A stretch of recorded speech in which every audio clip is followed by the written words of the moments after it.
Sebuah tatanan baru sedang disiapkan untuk umat manusia di dunia.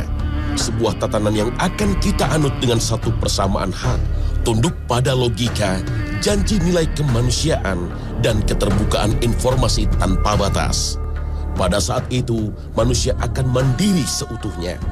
Nasib akan bisa ditentukan sendiri, seolah Tuhan tidak lagi diperlukan. Surga dan neraka menjadi cerita dongeng.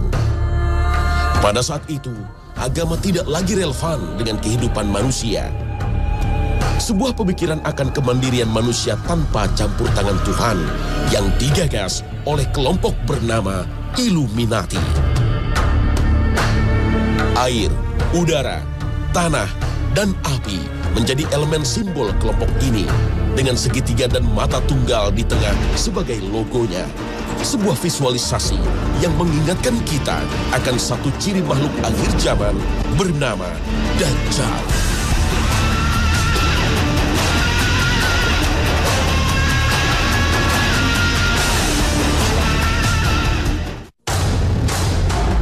Assalamualaikum warahmatullahi wabarakatuh. Selamat pagi pemirsa. Khazanah kembali hadir untuk memberikan wawasan dan informasi kepada Anda. Tatanan dunia baru adalah sebuah konsep yang dibuat oleh dua organisasi rahasia yang dianggap paling berpengaruh di dunia, yaitu Freemason dan Illuminati. Illuminati yang berarti sang pencerah adalah sebuah organisasi yang diduga kuat didirikan pada tanggal 1 Mei 1776 oleh Adam Weishaupt. Tujuan utama pembentukan Illuminati adalah membuat manusia sempurna sebagaimana Tuhan tanpa Tuhan. Dalam konteks tatanan dunia baru yang dijalankan oleh manusia yang sempurna, hanya ada sebuah agama, yaitu agama yang berdasarkan penyembahan akal budi atau worship of reason. Pendiri Illuminati percaya ketika akal budi menjadi agama manusia, maka permasalahan akan terselesaikan. Sehingga secara sederhana, Illuminati mendefinisikan akal budi sebagai penggunaan pikiran manusia yang tak terkekang untuk memecahkan permasalahan tanpa keterlibatan Tuhan. Tatanan dunia baru yang menghilangkan kuasa Allah Subhanahu wa Ta'ala atas hidup manusia ini sejatinya menentang kebenaran surat Yunus ayat ke-34. قل هل من شركائكم من يبدأ الخلق ثم يعيده قل الله يبدأ الخلق ثم يعيده فأنى تؤفكون. Kelompok Illuminati merupakan sebuah kelompok rahasia tertua yang telah terbentuk semenjak zaman Babilonia kuno. Di masa itu, terdapat sebuah menara Babel yang dibangun oleh Raja Namrud. Pembangunan menara Babel pada dasarnya adalah sebuah upaya manusia untuk menggapai langit. Sebuah simbol dari upaya manusia untuk meninggikan derajatnya. Islam secara tersirat telah menjelaskan adanya menara Babel dalam surat Al-Fajr ayat ke-6 hingga ke-8. Apakah kamu tidak memperhatikan bagaimana Tuhanmu berbuat terhadap kaum Ad, yaitu penduduk Iram yang mempunyai bangunan-bangunan yang tinggi yang belum pernah dibangun suatu kota seperti itu di negeri-negeri lain. Al-Quran, Surah Al-Fajr, ayat 6-8. Kesombongan umat manusia atas kecerdasan dan kemampuan berpikirnya membuat mereka berbuat zalim dan merusak dunia. Pada akhirnya Allah Subhanahu wa Ta'ala dengan kuasanya memberikan ganjaran berupa azab seperti yang tersari dalam surat Al-Fajr ayat ke-12 hingga ke-14. Lalu mereka berbuat banyak kerusakan dalam negeri itu. Karena itu Tuhanmu menimpakan kepada mereka cemeti azab. Sesungguhnya Tuhanmu benar-benar mengawasi. Al-Quran Surah Al-Fajr ayat 12 hingga 14. Kehancuran menara Babel karena azab dari Allah Sang Maha Kuasa bagi sebagian kecil umat manusia tidaklah menjadi pelajaran. Namun justru memunculkan api dendam dari kelompok kecil umat manusia kepada Tuhannya.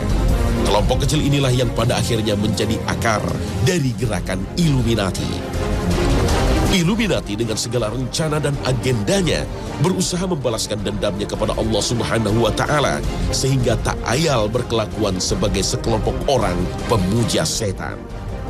Agenda Illuminati pada akhirnya di abad ke-18 semakin nyata seiring terciptanya konsep tatanan dunia baru, New World Order. Salah satu agen Illuminati sesuai dengan buku tulisan Henry Mackau adalah Amschel Meyer Rothschild.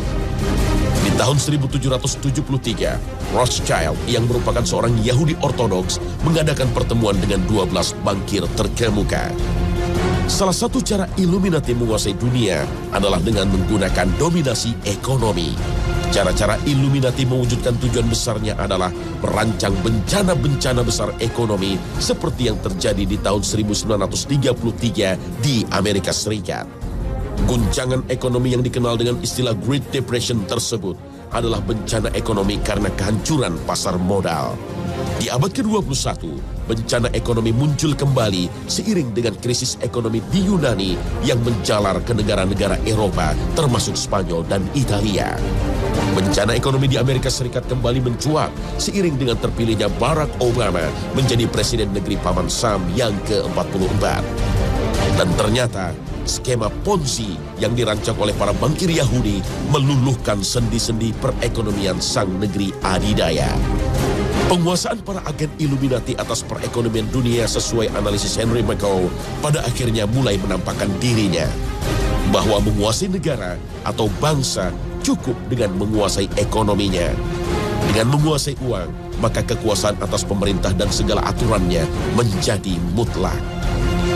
Bentuk nyata dikdayanya ekonomi terhadap kedaulatan sebuah bangsa adalah belitan hutang dari sebuah negara, termasuk negeri yang kita cintai, Indonesia.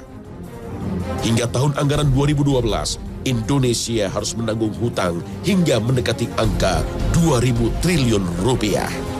Dan hingga saat ini, anggaran pendapatan dan belanja negara APBN masih mencatatkan angka defisit hingga lebih dari 150 triliun per tahunnya, yang memaksa para pengelola keuangan negara terus-menerus mengeluarkan surat hutang negara.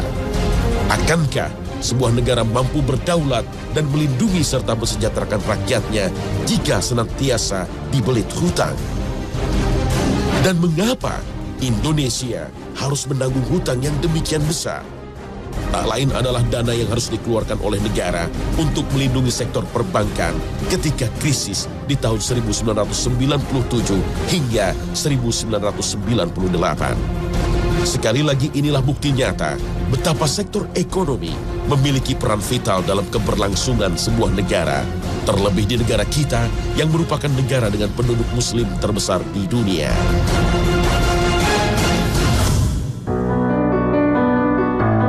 Salah satu orang yang menulis mengenai agenda besar The New World Order adalah Constance Cambay. Dalam bukunya yang berjudul The Hidden Dangers of the Rainbow, The New World Order adalah sebuah tatanan yang dibentuk berdasarkan sebuah pemahaman akan satu kesamaan agama baru. Dan agama itu adalah New World Order. Sebuah pemahaman akan satu aturan baru yang mampu melibatkan seluruh manusia di bumi tanpa batas warna, kulit, suku, bangsa, dengan satu prinsip dasar, yaitu kemanusiaan. Internet dan kartu kredit dengan berbagai kemudahan dan manfaatnya disadari telah menjelma menjadi sebuah sistem keuangan baru. Siapapun, dimanapun ia berada, bisa dengan mudah mendapatkan barang apapun yang disediakan dari seluruh penjuru dunia. Transaksi tawar-menawar dilakukan tanpa kehadiran, dan identitas adalah kredibilitas seseorang di dunia maya tanpa perlu tatap muka dan asal-usul asli. Pilar lain penopang tatanan dunia baru adalah Badan Otoritas Pangan Dunia. Banyak pemimpin seakan dihantui oleh satu isu universal ini dengan pertanyaan mendasarnya adalah, cukupkah bumi dan seisinya menjamin kehidupan seluruh manusia nanti? Rasionalkah isu ini dalam kajian agama Islam, agama yang diturunkan kepada sang Nabi terakhir Rasulullah SAW? Mari kita simak firman Allah Subhanahu wa Ta'ala akan konsep rezeki, sumber kehidupan makhluk di bumi dalam surah Hud ayat ke-6. وَمَا مِن دَابَّةٍ فِي الْأَرْضِ إِلَّا عَلَى اللَّهِ رِزْقُهَا وَيَعْلَمُ مُسْتَقَرَّهَا وَمُسْتَوْدَعَهَا كُلٌّ فِي كِتَابٍ مُبِينٍ. Jika menyimak sari tilawah surah tersebut, jelaslah sudah bahwa seluruh manusia dan makhluk dijamin rezekinya di dunia. Tapi entah mengapa, konsep ini tak menjadi pijakan bagi para pengambil keputusan. Kuasa otoritas pangan dunia tampaknya semakin kuat seiring dengan slogan One World, One Earth. Slogan ini seakan mengaburkan kedaulatan dan batas-batas negara dalam hal pemenuhan kebutuhan pangan manusia di bumi. Indonesia, sebuah bangsa dengan jumlah penduduk lebih dari 200 juta jiwa, merupakan salah satu negara dengan kebutuhan pangan yang terbesar di dunia. Namun, menurut Badan Pangan Dunia, FAO, Indonesia adalah salah satu negeri agraris yang tak kunjung mampu menyediakan jumlah pangannya secara mandiri. Ketidakmandirian pemenuhan pangan dalam negeri bisa diukur dari tiadanya anugerah FAO dalam hal bidang swasembada. Kegagalan pembangunan pertanian di negeri dengan tanah yang subur makmur berimbas pada kebijakan pemenuhan kebutuhan pangan. Dan ternyata kekuatan dunia seakan mendominasi seiring dengan kebijakan pemerintah saat ini untuk beternak sapi di tanah Australia. Kebijakan pemerintah ini seakan mengaburkan identitas bangsa kita. Benarkah 230 juta jiwa manusia Indonesia tak lagi mampu beternak sapi di negerinya sendiri? Dan ternyata tanah Australia di masa depan nanti tak hanya menjadi lahan beternak sapi-sapi Indonesia. China, negeri tirai bambu dengan jumlah penduduk lebih dari 1 miliar jiwa, telah mendapatkan lahan khusus untuk menjamin keberlangsungan peternakannya. Prinsip One World, One Earth inilah yang menjelaskan semakin dekatnya kita pada era tatanan dunia baru. Karena pilar selanjutnya dalam pembangunan The New World Order adalah sebuah pemerintahan dunia yang berkuasa penuh atas seluruh penduduk bumi. Di masa depan nanti, ada sebuah bentuk pemerintahan yang maha kuasa, sehingga semua harus tunduk dalam sebuah undang-undang universal. Peraturan tata kehidupan yang berlaku tersebut akan meleburkan batas teritori kedaulatan bangsa dan negara. Dan sekali lagi, kita harus membuka mata bahwa peradaban dunia semakin mendekat ke arah sana. Simak saja kuasa Dewan Keamanan Persatuan Bangsa-Bangsa. Dalam sebuah forum yang beranggotakan 5 anggota tetap dan 10 anggota tidak tetap itu, seluruh dunia seakan tunduk terhadap sebuah peraturan baku. Negara yang dianggap sebagai musuh bersama akan mendapat sanksi tegas, dan biasanya dalam bentuk embargo dan terjunnya pasukan perdamaian yang seringkali berujung pada tergulingnya pemerintahan. Indonesia bukanlah sebuah negara yang tak pernah lepas dari pengaruh kuasa Dewan Keamanan. Banyak sekali alat dan sistem pertahanan utama negeri ini yang harus teronggok dan terbengkalai karena embargo Amerika Serikat akibat kasus disintegrasi Timur Timur di penghujung era 90-an. Peraturan universal tak hanya dalam bentuk sistem pertahanan dan keamanan dunia. Perdagangan antar bangsa seakan dikendalikan oleh sebuah pasar besar yang dikelola oleh World Trade Organization, WTO. Lembaga yang juga berafiliasi dengan PBB ini memiliki kuku yang tajam dan kuat dalam mengatur perdagangan antar negara. Sebuah negara seakan tak memiliki kuasa penuh dalam hal menjual dan membeli barang dan komoditi. WTO seringkali memperingatkan bahkan memberikan sanksi kepada negara yang tak tunduk dan terkesan bandel dalam menetapkan bea masuk terhadap sebuah komoditas internasional. Sekali lagi, Indonesia adalah sasaran empuk produk-produk dunia terkait dengan besarnya jumlah penduduk dan kebutuhan rakyatnya. Di negeri yang membentang dari Sabang sampai Merauke ini, produk impor seakan mendominasi pasar barang dan jasa, mulai pakaian, sepatu, buah, gula, hingga beras. Jika pemerintah nekat membatasi peredaran barang-barang impor, maka bersiaplah seluruh komponen bangsa menghadapi sidang WTO. WTO juga menjadi momok bagi pelaku usaha lokal seiring komandonya untuk menerapkan sistem perdagangan bebas. Inikah bentuk-bentuk semakin nyatanya pembangunan pilar penopang tatanan dunia baru, The New World Order?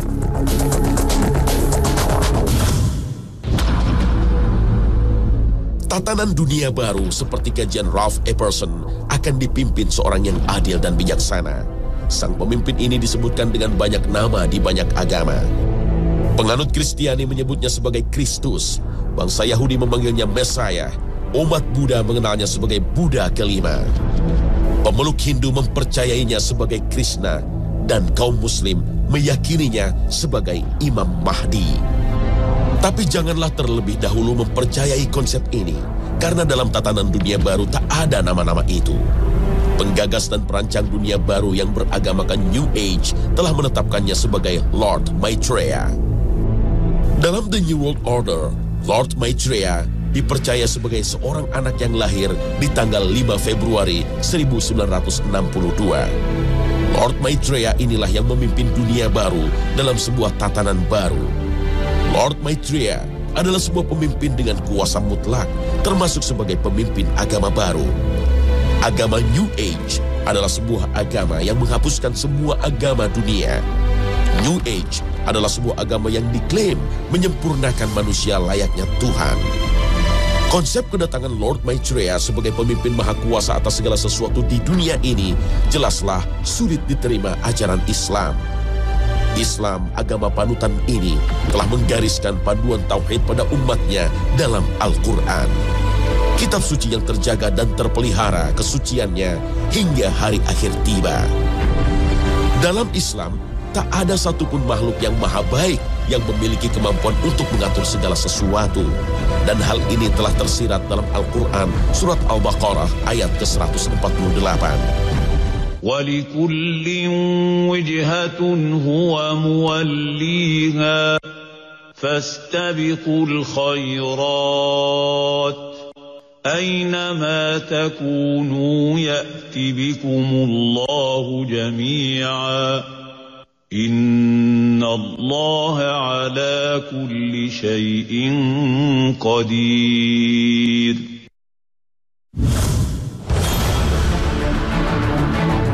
Imam Mahdi, seperti disebut dalam beberapa hadis Rasulullah SAW, disebutkan akan muncul di akhir zaman untuk membawa seluruh manusia kembali Islam. Bila tidak tersisa dari dunia kecuali 1 hari, tentu Allah akan panjangkan hari tersebut, sehingga Allah utus padanya seorang lelaki dariku atau dari keluargaku. Namanya seperti namaku dan nama ayahnya seperti nama ayahku. Ia memenuhi bumi dengan keadilan, sebagaimana sebelumnya telah dipenuhi dengan kezaliman dan keculasan. Hadis riwayat Abu Dawud. Selama masa kepemimpinan Imam Mahdi, maka kaum muslimin akan hidup dengan bertabur nikmat dan rezeki dari Allah Subhanahu wa Ta'ala. Munculnya Imam Mahdi akan membawa sebuah keadilan seperti yang disabdakan oleh Rasulullah SAW, memenuhi bumi dengan keadilan sebagaimana sebelumnya dipenuhi kezaliman. Kedatangan Imam Mahdi pada dasarnya akan mempersatukan kaum muslimin yang terpecah dan berkelompok-kelompok. Dan setelah mampu mempersatukan kaum muslimin, maka Imam Mahdi akan mampu menegakkan negara Islam dalam satu bendera di bawah panji Islam, agama terakhir dan penyempurna. Salah satu tugas besar Imam Mahdi di hari akhir adalah membunuh Dajjal. Dan diyakini Imam Mahdi dan Nabi Isa alaihissalam akan membunuh Dajjal di daerah Bablut, Palestina. Wallahu a'lam bissawab.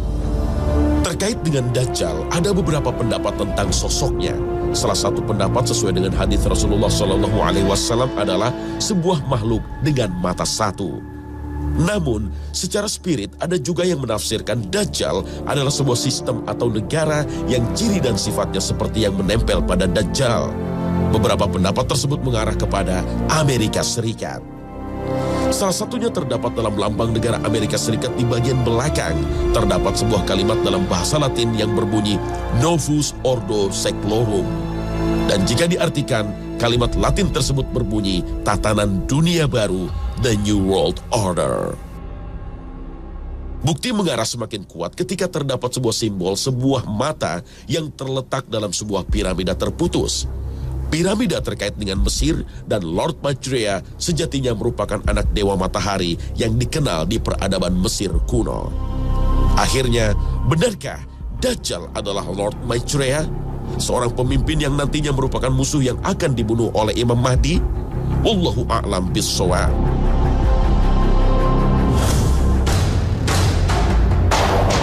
Pemirsa, agenda Illuminati yang mengusung konsep New World Order adalah cita-cita dan agenda manusia. Tapi bukankah manusia adalah sebuah hamba yang lemah dengan segala kekurangan yang senantiasa diatur oleh Allah Subhanahu wa Ta'ala? Apapun agenda, rencana, dan tujuan umat manusia, pastilah membutuhkan kuasa Tuhan agar mampu terlaksana di dunia. Rencana manusia tidak akan berjalan tanpa kesesuaian dengan rencana Allah Ta'ala. Wa makaru wa makarallah wallahu khairul makirin. Mereka merancang, Allah juga merancang. Sesungguhnya Allah sebaik-baik perancang. Mungkin Illuminati hanyalah sebuah teori konspirasi saat ini, sebuah hal tak berbentuk dan tak terlihat, dan bisa jadi sebuah penyangkalan. Namun gerakan sejenis yang senafas toh nyata-nyata hadir di tengah kita. Sebuah ajaran anti Tuhan yang sering kita dengar dengan sebutan ateis atau pemikiran liberal yang masuk dalam tatanan masyarakat Islam yang justru mempertanyakan ajaran murni Rasulullah. Keputusasaan manusia lemah iman adalah target termudah dari ajaran Illuminati ini. Karena Allah dikatakan tidak berpihak kepada yang lemah dan miskin, dan menciptakan perbedaan serta ketidakadilan lewat garis rezeki, jodoh, dan kematian. Itulah sebuah bukti tanda akhir zaman, dan hanya kepada Allah kita mendekatkan diri.